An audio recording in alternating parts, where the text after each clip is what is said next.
ദേ, നിശ്ചയത്തിന് പറ്റിയ മുഹൂർത്തവും കുറിപ്പിച്ചാ ഞാൻ വന്നത്. ഈ മാസം 2 ഉണ്ട് മുഹൂർത്തം. ഏതാ എല്ലാവരുടെയും സൗകര്യം എന്ന് വെച്ചാ അത് നോക്കി അങ്ങ് ഉറപ്പിക്കാം. നിശ്ചയം ഈ മാസം തന്നെ നടത്തണോ? പിന്നല്ലാതെ നല്ല കാര്യങ്ങളൊക്കെ എന്തിനാ വെച്ച് താമസിപ്പിക്കുന്നത്? ഏതായാലും ഇത്രയൊക്കെ ആയ സ്ഥിതിക്ക് നോക്കാം. ഞാൻ കിഷോറിനോടൊന്ന് സംസാരിക്കട്ടെ. ആ, അങ്ങനെ കാര്യങ്ങളൊക്കെ നീ ചെയ്യും മുരളി. ദാ ഇത് സൂക്ഷിച്ചു വെച്ചോ. അതെ, മാളൂനോടൊന്ന് പറയണ്ടേ? ആ, വരുമ്പോ നീ ഒന്ന് സൂചിപ്പിക്ക്. ഡീറ്റെയിൽ ആയിട്ട് ഞാൻ പറയാം. എന്നാ പിന്നെ ഞാൻ ഇറങ്ങട്ടെ. ഇത് സൂക്ഷിച്ചു വെക്ക്. ആ.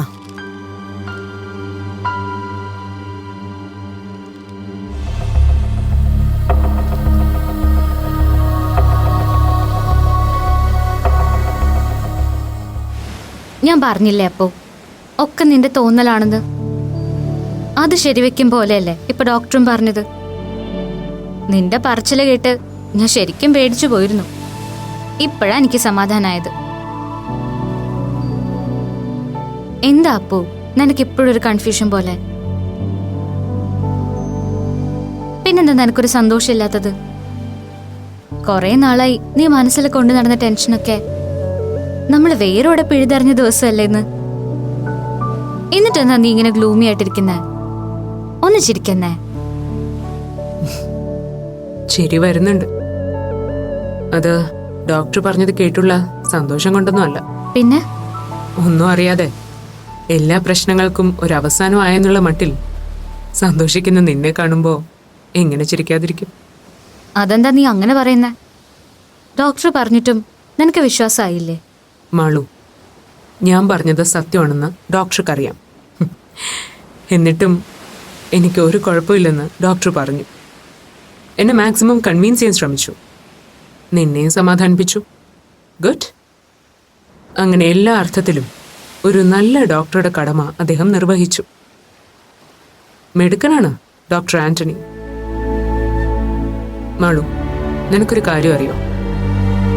എല്ലാ ട്രാൻസ്ജെൻഡേഴ്സിന്റെയും ജീവിതത്തിൽ ഇങ്ങനൊരു സിറ്റുവേഷൻ ഉണ്ടായിരിക്കും. ഒരാൾ ജനിച്ച ജെൻഡറിൽ തന്നെയാണ് തുടർന്നും ജീവിക്കേണ്ടതെന്ന് അയാളെ വിശ്വസിപ്പിക്കാൻ ശ്രമിക്കുന്ന ഒരു എക്സ്പേർട്ട് ഒപ്പീനിയൻ, സപ്പോർട്ട്. നീ എന്താ ഉദ്ദേശിച്ചത്? എന്നുവെച്ചാ ബയോളജിക്കലി ഞാനൊരു പെണ്ണ് തന്നെയാണെന്നും അതുകൊണ്ട് ഒരു പെൺജീവിതമാണ് എന്റേതെന്നും ആ ഡോക്ടർ അടിവരയിട്ട് പറഞ്ഞില്ലേ? അത് വെറുതെ ആണെന്ന് എനിക്കും അറിയാം, ഡോക്ടർക്കും അറിയാം. എങ്കിലും അയാൾ തന്റെ സ്റ്റേറ്റ്മെന്റിൽ ഉറച്ചു നിന്നു. എന്നിലുണ്ടായിക്കൊണ്ടിരിക്കുന്ന മാറ്റത്തെ തടഞ്ഞു നിർത്താൻ അയാൾ പറഞ്ഞ കളവിന് ആയുസ് കുറവാണെന്ന് അറിഞ്ഞുകൊണ്ട് തന്നെ. അപ്പോ നീ എന്തൊക്കെയായി പറയുന്നത്? എനിക്കൊന്നും മനസ്സിലാവുന്നില്ല. അതാണ് മാളു നിന്റെ പ്രശ്നം. എന്റെ ഇപ്പോഴത്തെ മനസ്സിനെ ഒരിക്കലും നിനക്ക് മനസ്സിലാക്കാനോ ഉൾക്കൊള്ളാനോ കഴിയില്ല. നിനക്ക് മാത്രമല്ല, ആർക്കും. അത് മനസ്സിലാക്കണമെങ്കിൽ ഇങ്ങനൊരു സിറ്റുവേഷനിൽ കൂടി കടന്നു പോണം. അപ്പോ നീ ഇപ്പൊ മറ്റൊന്നിനെ കുറിച്ച് ആലോചിക്കണ്ട. നിന്റെ ഉള്ളിലെ സംശയങ്ങളെയും ഭയത്തെയും ഡോക്ടർ പറഞ്ഞതുപോലെ കുറച്ചു ദിവസത്തേക്ക് നീ ഒന്ന് മാറ്റിവെക്ക്. ആദ്യം നീ ഒരു പെണ്ണാണെന്ന് മനസ്സിൽ ഉറപ്പിക്ക്. മറ്റെല്ലാം നിന്റെ സംശയങ്ങൾ മാത്രമാണെന്ന് നീ ഉറച്ചു വിശ്വസിക്ക്, പ്ലീസ്. അപ്പോ നീ അങ്ങനെ ഒന്ന് ശ്രമിക്കെങ്കിലും ചെയ്യേ, എനിക്ക് വേണ്ടിയെങ്കിലും. എന്താ പറ്റില്ല നിനക്ക്? അപ്പോ ഞാനല്ലേ പറയുന്നത്, പ്ലീസ്. പറ്റുമെന്ന് എനിക്ക് ഉറപ്പില്ല മാളു. എങ്കിലും നിനക്ക് വേണ്ടി ഞാൻ ശ്രമിക്കാം. പറ്റും. അപ്പോ നിനക്കത് കഴിയുന്ന എനിക്ക് നല്ല വിശ്വാസമുണ്ട്. നിനക്ക് വേണ്ടി, നമുക്ക് വേണ്ടി, നമ്മുടെ വീട്ടുകാർ തമ്മിൽ അകലാതിരിക്കാൻ വേണ്ടി നീ ഈ പരീക്ഷ ജയിച്ചേ പറ്റുമോളെ. നീ ജയിക്കും, എനിക്ക് ഉറപ്പുണ്ട്. അപ്പൊ തുലാമാസം നിശ്ചയം, പിന്നെ വൃശ്ചികം, ധനു, മകരം, കുംഭം, മീനം. അത് ഒരുപാടങ്ങ് നീങ്ങിപ്പോയല്ലോ. മകരത്തിലൊന്ന് നോക്കാം.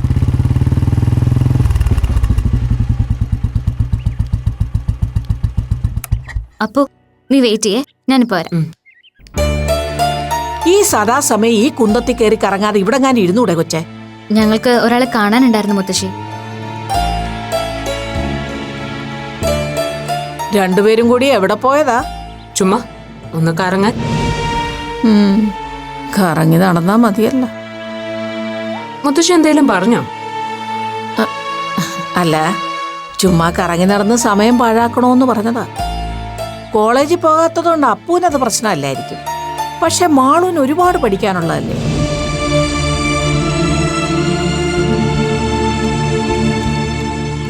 ദാ ഇത് വെച്ചോ. എന്തത്? എന്റെ കുറച്ച് ഡ്രസ്സാ. സാരിയും ടോപ്പും ഒക്കെ ഉണ്ട്. നിന്റെ അടുത്ത് അതൊന്നും ഇല്ലെന്ന് എനിക്കറിയാലോ. അപ്പോ ഇന്ന് മുതൽ നീ നിന്റെ ഹോംവർക്ക് തുടങ്ങണം. ഓക്കെ? ഡോക്ടർ പറഞ്ഞതൊക്കെ ഓർമ്മയുണ്ടല്ലോ. ഒരു തരത്തിലും മനസ്സിനെ കൈവിട്ടു പോകാൻ അനുവദിക്കരുത്. എന്തേ ഒരു ചിരി? വേഷം കെട്ടിയിട്ടൊന്നും ഒരു കാര്യമില്ല മോള്. എന്റെ മനസ്സ് എനിക്കെല്ലാം അറിയും. ഒന്നുമല്ല, നീ അത് ഓവർകം ചെയ്യും. ശ്രമിക്കപ്പോ പ്ലീസ്, നിനക്ക് പറ്റും. നോക്കാം. നിന്നെ സങ്കടപ്പെടുത്താതിരിക്കാൻ മാത്രം.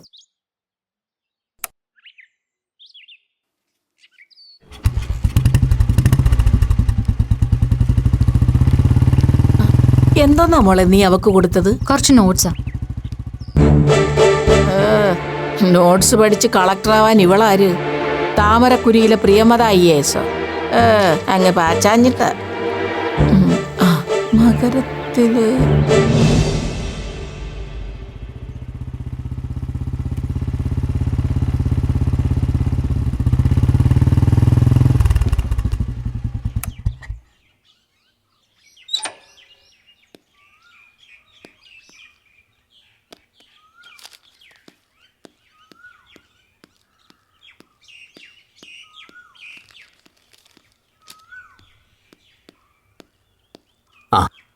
എത്തിയോ? രണ്ടുപേരും കൂടി എവിടെയായിരുന്നു കറക്കം? പ്രത്യേകിച്ചെങ്കും പോയില്ല. ബുള്ളറ്റ് ഒന്ന് സർവീസിന് കൊടുത്തായിരുന്നു. ഇപ്പഴാ കിട്ടിയേ. എന്താ കൂട്ടത്തിൽ ഷോപ്പിംഗ് ഉണ്ടായിരുന്നോ? അപ്പോ ഞാൻ ഇന്നലെ മുതൽ നിന്നോടൊന്ന് സംസാരിക്കണമെന്ന് കരുതിയതാ. അച്ഛന് പറയാനുള്ളത് എന്താണെന്ന് എനിക്ക് ഊഹിക്കാം.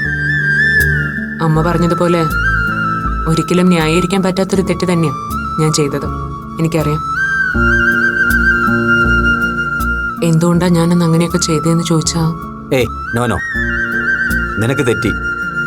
എന്തുകൊണ്ടെന്നുള്ള ചോദ്യത്തിന് ഇവിടെ ഒരു പ്രസക്തിയില്ല അപ്പൂ. അതുകൊണ്ട് ഞാൻ ആ മണ്ടൻ ചോദ്യം നിന്നോട് ചോദിക്കില്ല. പക്ഷേ ഒരു കാര്യം ഞാൻ ഉറപ്പു പറയാം. ആരോടോ തോന്നിയ ദേഷ്യവും സങ്കടവും തീർക്കാൻ സ്വന്തം മനസ്സിനെയും മനസാക്ഷിയെയും ശിക്ഷിക്കാൻ നോക്കുന്നത് മണ്ടത്തരമാണ്. അറിഞ്ഞോ അറിയാതെയോ നമ്മുടെ നാശത്തിലേക്ക് തന്നെയാവും അത് നമ്മളെ കൊണ്ടെത്തിക്കുന്നത്. ഞാൻ പറയുന്നത് അപ്പന് മനസ്സിലാവുന്നുണ്ടോ? തെറ്റുകൾ ആർക്കും പറ്റാം.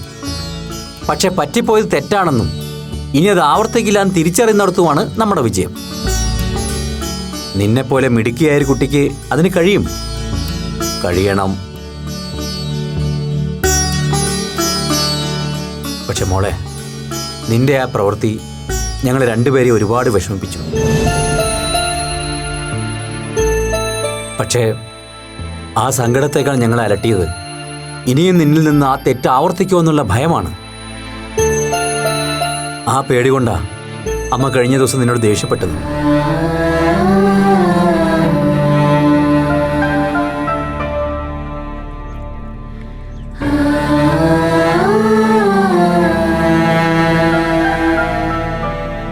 സോറി അമ്മ, ഞാൻ ഇനി അങ്ങനെ ചെയ്യില്ല.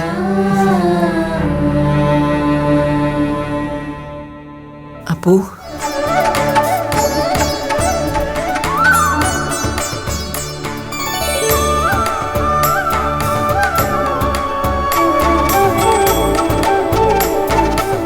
കണ്ടോ, ഇത്രയേ ഉള്ളൂ. ഇങ്ങനെ ഒരു സോറി പറച്ചിലൂടെ പരിഹരിക്കാൻ പറ്റുന്ന പ്രശ്നങ്ങൾ മാത്രമേ നമുക്കുള്ളൂ. ബൈബിളിൽ പറയുന്നുണ്ട്, പശ്ചാത്താപം തന്നെയാണ് ഏറ്റവും വലിയ പ്രായശ്ചിത്തം. അമ്മയുടെയും മോളുടെയും പിണക്കവും സങ്കടമൊക്കെ മാറിയല്ലോ അല്ലേ?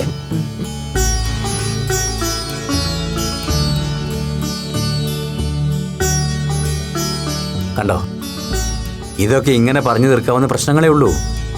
അല്ലാതെ തല്ലാനും തട്ടിക്കയറാനൊക്കെ ചെന്നാ അവൾക്ക് വാശി കൂടത്തേ ഉള്ളൂ. മാളുനെ കുറച്ചു നേരം അടുത്ത് കിട്ടിയപ്പോഴേക്കും അവൾക്ക് സമാധാനമായി തോന്നുന്നു. അതെ, നമുക്ക് അശ്വതിയോടും മുരളിയോടും പറഞ്ഞാലോ? രണ്ടുപേരെയും പഴയതുപോലെ അവരുടെ ഇഷ്ടത്തിന് അങ്ങ് വിട്ടേക്കാൻ. ഏയ്, അത് വേണ്ട ഗീത. ഇനിയിപ്പോൾ ഇതുപോലെ അങ്ങ് പോട്ടെ. എന്നായാലും തമ്മിൽ പിരിയേണ്ടവരാണ് അപ്പുവും മാളും. അതിത്തിരി നേരത്തെ ആയാലും കുഴപ്പമൊന്നുമില്ല. എന്തായാലും പുറത്തു പോയിട്ട് വന്നപ്പോ അവളുടെ മുഖത്തൊരു തെളിച്ചമുണ്ട്. ഇനി കുഴപ്പമൊന്നും ഉണ്ടാവാതിരുന്നാ മതിയായിരുന്നു.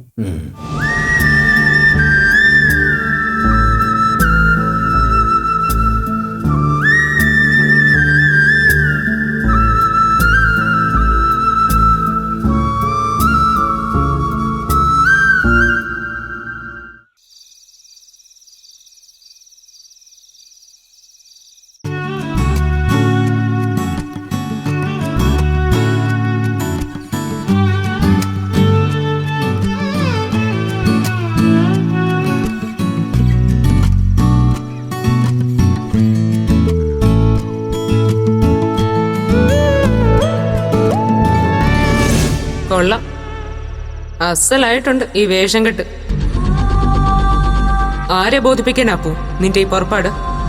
മറ്റുള്ളവരെയോ അതോ നിന്നെ തന്നെയോ? ഇല്ല അപ്പു, നീ ഇനി എത്ര വേഷം മാറി മാറി പരീക്ഷിച്ചാലും നിനക്ക് അപൂർവ എന്ന പെണ്ണാവാൻ കഴിയില്ല. കാരണം നീ അപ്പുവാണ്. അപ്പു എന്ന ആണായി ജീവിക്കാനേ നിനക്ക് കഴിയൂ. നിന്റെ ആഗ്രഹവും ആവശ്യവും അത് തന്നെയാണ്, ശരിയല്ലേ? സ്വന്തം മനസ്സിനെ വഞ്ചിച്ച് സ്വയം ശപിച്ചുകൊണ്ട് എന്തിനു നീ ഇണങ്ങാത്ത വേഷം ധരിക്കുന്നു? ഈ വേഷത്തിന് നിന്റെ ശരീരത്തെ മൂടിവെക്കാൻ കഴിയൂ, നിന്റെ മനസ്സിനെ മറച്ചു പിടിക്കാൻ കഴിയില്ല. ഉപേക്ഷിക്ക, വലിച്ചെറിഞ്ഞ് കളയെ ഈ പുറന്തോട്. എന്നിട്ട് ഉറക്കെ വിളിച്ചു പറ, നീ പെണ്ണല്ല ആണാണെന്ന്. പെണ്ണല്ല ആണാണെന്ന്. പെണ്ണല്ല ആണാണെന്ന്. ആണാണ് നീ. ആണാണ് നീ. ആണാണ് നീ. ആണായി തന്നെ ജീവിക്കണം നിനക്ക്. ഉപേക്ഷിക്ക. നാണം കെട്ട ഈ വേഷം നിന്റേതല്ല. നീ ആണാണ്. ആണ് മാത്രമാണ്. ആണ് മാത്രമാണ്. ആണ് മാത്രമാണ്. ഞാൻ ആണാണ്. ആണായിട്ട് ജീവിക്കണം എനിക്ക്. ആണായി തന്നെ ജീവിക്കണം.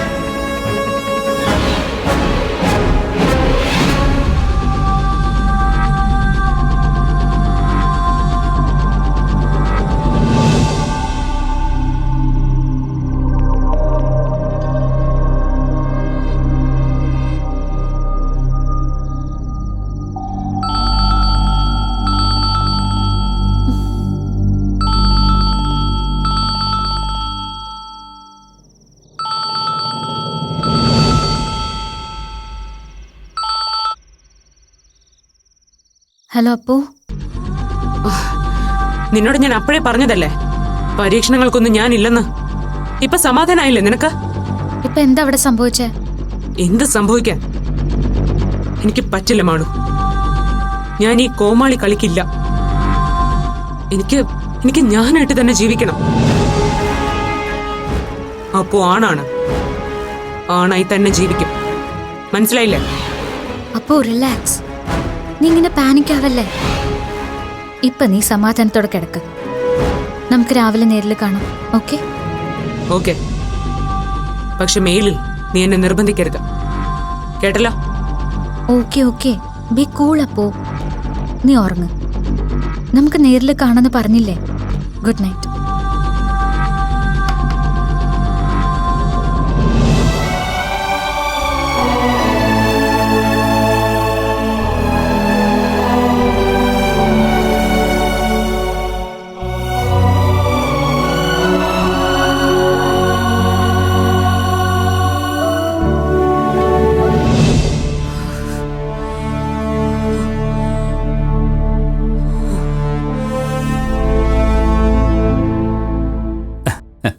Hey, relax Appu, relax.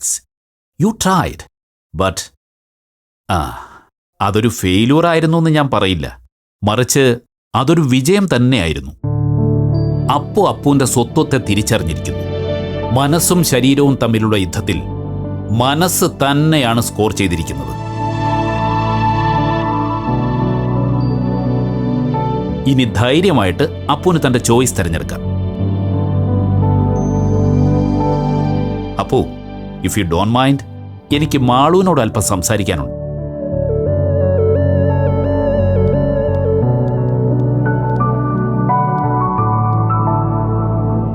I am sorry Malavika, ഈ പരീക്ഷണത്തിന്റെ എൻഡ് റിസൾട്ട് ഇങ്ങനെ തന്നെ ആയിരിക്കുമെന്ന് നിങ്ങളുടെ ആദ്യ വിസിറ്റിൽ തന്നെ എനിക്കറിയാമായിരുന്നു. ഡോക്ടർ, എങ്ങനെയെങ്കിലും അവളെ ഇതിൽ നിന്ന്... വെയിറ്റ്, ഞാനൊരു ചോദ്യം ചോദിക്കട്ടെ. തന്റെ ഫ്രണ്ട് ജീവിച്ചിരിക്കുന്നത് കാണാനാണോ മാളവിക ഇഷ്ടപ്പെടുന്നത്, അതോ... ഡോക്ടർ, അരുത്, അപ്പോനൊന്നും സംഭവിക്കരുത്. എങ്കിൽ ആ കുട്ടി അതിന്റെ ഇഷ്ടത്തിന് വിട്ടേക്ക്. അവൾ അവളുടെ ജീവിതം സന്തോഷത്തോടെ ജീവിക്കട്ടെ. മാളവിക, തന്റെ കൂട്ടുകാരിക്ക് ഇനി ഫേസ് ചെയ്യേണ്ടി വരുന്ന ചലഞ്ചസ് അത്ര നിസ്സാരമല്ല. പക്ഷെ ആരൊക്കെ എത്ര വെല്ലുവിളിച്ചാലും ഭീഷണിപ്പെടുത്തിയാലും അതിനെയെല്ലാം തന്റെ ഫ്രണ്ട് അതിജീവിക്കും. അതിനപ്പൂനെ സഹായിക്കേണ്ടത് ഒരു നല്ല ഫ്രണ്ട് എന്ന നിലയിൽ തന്റെ കടമയാണ്. അല്ലെങ്കിൽ സമ്മർദ്ദത്തിനടിപ്പെട്ട് അപ്പൂന് സ്വന്തം ജീവിതത്തിൽ നിന്ന് സൈൻ ഓഫ് ചെയ്യേണ്ടി വരും.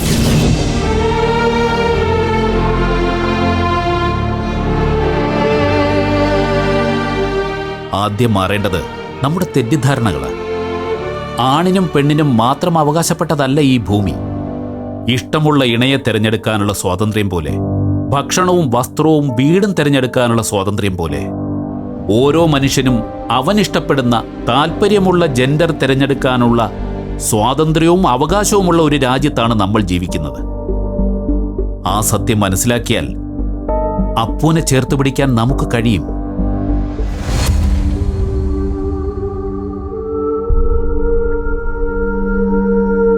സഹതാപം അവർക്ക് ആവശ്യമില്ല. ആത്മവിശ്വാസവും ധൈര്യവുമാണ് ഇപ്പോൾ അപ്പൂന് ആവശ്യം. അത് പകർന്നു കൊടുക്കാൻ മാളവികയ്ക്ക് കഴിയട്ടെ.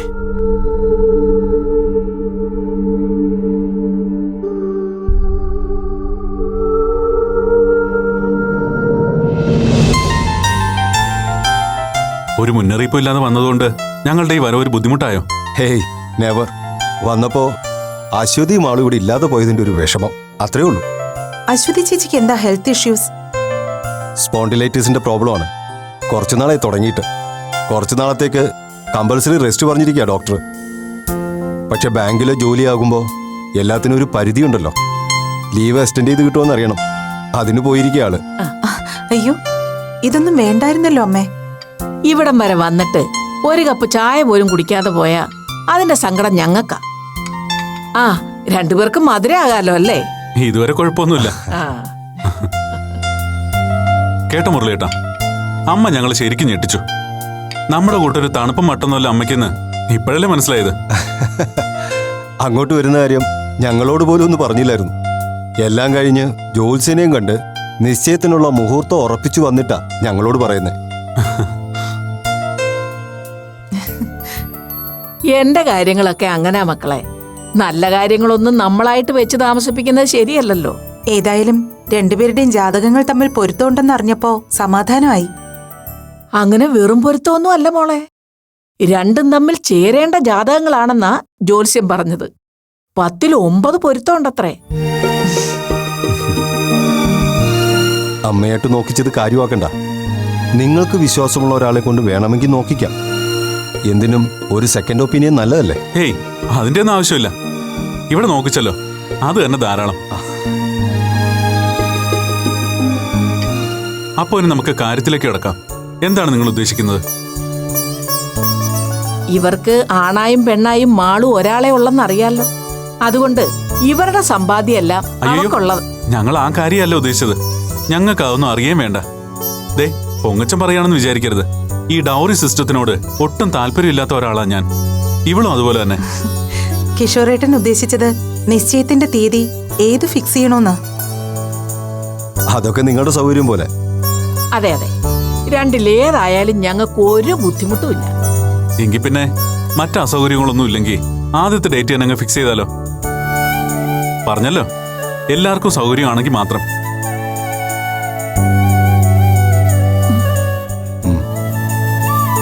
ഓക്കെ, എന്നാ പിന്നെ അങ്ങനെ ആവട്ടെ.